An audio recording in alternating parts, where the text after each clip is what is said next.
Chapter 31 or Book 3 Part 2. Waking from Hibernation. One more name card. The namelessness of money. Just wanting the land was not going to make it mine, of course. The amount of money I could realistically raise was close to zero. I still had a little of what my mother had left me, but that would evaporate soon in the course of living. I had no job, nothing I could offer as collateral, and there was no bank in the world that would lend money to someone like me out of sheer kindness. I would have to use magic to produce the money from thin air, and soon. One morning, I walked to the station and bought 10-50 million yen lottery tickets with continuous numbers. Using tacks, I covered a section of the kitchen wall with them and looked at them every day. Sometimes I would spend a whole hour in a chair staring hard at them, as if waiting for a secret code to rise out of them that only I could see. After several days of this, the thought struck me from nowhere. I'm never going to win the lottery. Before long, I knew this without a doubt. Things were absolutely not going to be solved so easily by just buying a few lottery tickets and waiting for the results. I would have to get the money through my own efforts. I tore up the lottery tickets and threw them away. Then I stood in front of the wash basin mirror and peered into its depths. There has to be a way, I said to myself in the mirror, but of course there was no reply. Tired of always being shut up in the house with my thoughts, I began to walk around the neighborhood. I continued these aimless walks for 3 or 4 days, and when I tired of the neighborhood, I took the train to Shinjuku. The impulse to go downtown came to me when I happened by the station. Sometimes I thought it helps to think about things in a different setting. It occurred to me, too, that I hadn't been on a train for a very long time.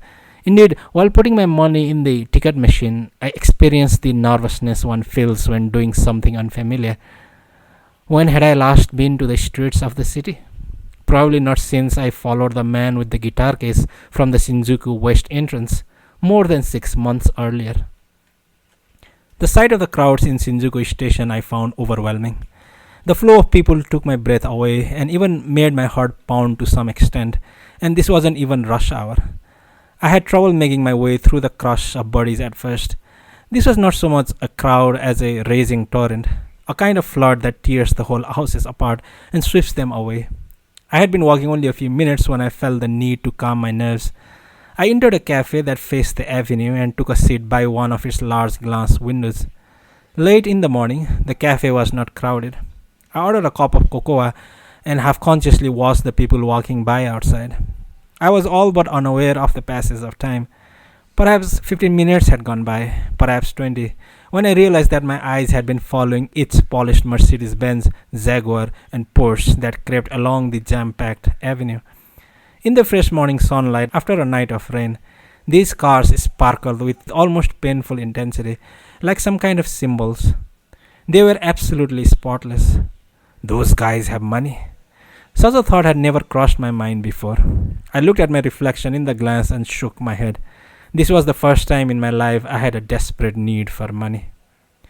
When the lunchtime crowd began to fill the cafe, I decided to take a walk.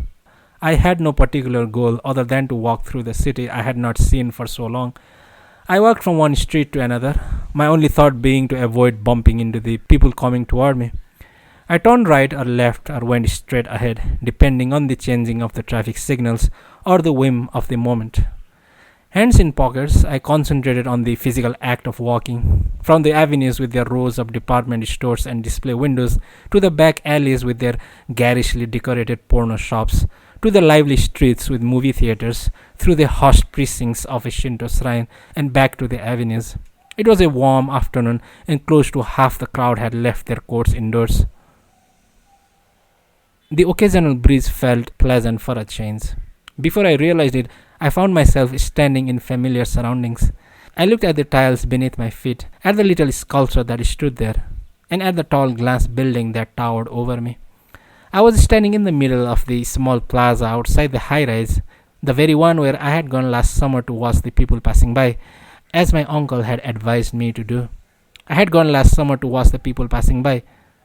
I had kept it off for 11 days then, at the end of which I had followed the weird man with the guitar case into the strange apartment house lobby, where he attacked me with a bat. Aimless walking around Shinjuku had brought me to the same exact place.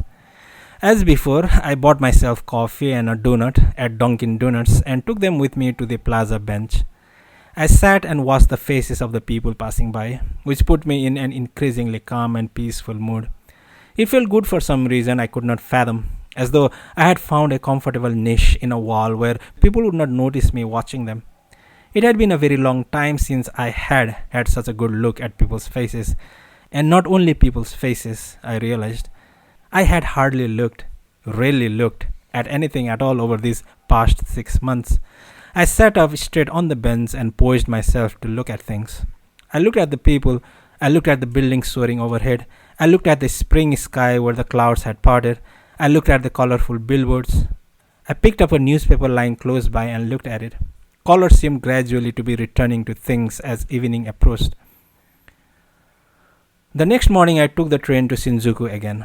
I sat on the same bench and looked at the faces of people passing by. Again for lunch I had a donut and coffee. I took the train home before the evening rush hour started. I made myself dinner, drank a beer, and listened to music on the radio. The next day I did exactly the same thing. Nothing happened that day either. I made no discoveries, solved no riddles, answered no questions, but I did have the vague sense that I was, little by little, moving closer to something. I could see this movement, this gradually increasing closeness, whenever I looked at myself in the mirror above the sink. The color of my mark was more vivid than before, warmer than before. My mark is alive, I told myself. Just as I am alive, my mark is alive. I repeated the routine every day, as I had done the previous summer, boarding the train for the city just after 10, sitting on the bench in the plaza by the high-rise, and looking at the people passing back and forth all day, without a thought in my head. Now and then, the real sounds around me would grow distant and fade away. The only thing I heard at those times was the deep, quiet sound of water flowing. I thought of Maltakano. She had talked about listening to the sound of water. Water was her main motive. But I could not recall what Maltakano had said about the sound of water, nor could I recall her face. All that I could bring back was the red collar of her vinyl hat. Why had she always worn that red vinyl hat? But then sounds gradually returned to me, and once again I returned my gaze to the faces of the people. On the afternoon of the 8th day of my going into town, a woman spoke to me. At that moment, I happened to be looking in another direction, with an empty coffee cup in my hand. "Excuse me," she said. I turned and raised my eyes to the face of the woman standing in front of me. It was the same middle-aged woman I had encountered here last summer, the only person who had spoken to me during the time I spent in the plaza. It had never occurred to me that we would meet again, but when in fact she spoke to me, it seemed like the natural conclusion of a great flow. As before, the woman was extremely well dressed, in terms of both quality of the individual items of clothing she wore and the style with which she had combined them. She wore dark tortoiseshell sunglasses, a smoky blue jacket with padded shoulders, and a red flannel skirt. Her blouse was of silk, and on the collar of her jacket shone a finely sculpted gold brooch. Her red high heels were simple in design, but I could have lived several months on what they must have cost her. My own outfit was a mess, as usual. The baseball jacket I bought the year I entered college, a grey sweatshirt with a stretched out neck, frayed blue jeans, and formerly white tennis shoes that were now of an indeterminate color. Despite the contrast, she sat down next to me, crossed her legs, and without a word took a box of Virginia Slims from her handbag. She offered me a cigarette as she had last summer, and again I declined. She put one between her lips and lit it, using a long, slender gold lighter the size of an eraser. Then she took off her sunglasses, put them in her jacket pocket, and stared into my eyes as if searching for a coin she had dropped in a shallow pond. I studied her eyes in return. They were strange eyes, of great depth but expressionless. She narrowed her eyes slightly and said, "So, you're back?" I nodded. I watched the smoke rise from the tip of her narrow cigarette and drift away on the wind. She turned to survey the scene around us, as if to ascertain with her own eyes exactly what it was I had been looking at from the bench. What she saw didn't seem to interest her, though.